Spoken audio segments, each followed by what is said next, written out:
और कब जाने। वाह वाह, अमृतसर की बात तो लाहौर ही है, लेकिन अभी हम लोग कहाँ हैं?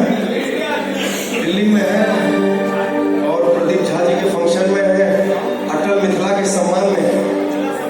मिथिला समाज में है, अटल मिथिला के सम्मान के आयोजन में है हम लोग, जहाँ हमारे रक्षा मंत्री जी आदरणीय राजनाथ सिंह जी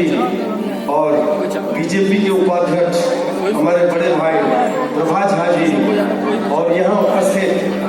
सभी लोग मिथिलावासी और अन्य लोग, सब लोग यहाँ पधारे हैं और जिन जिन लोगों को सम्मान मिला है उनको मैं शुभकामनाएं देता हूँ। और हिंद पोस्ट प्रदीप झा जी और हमारे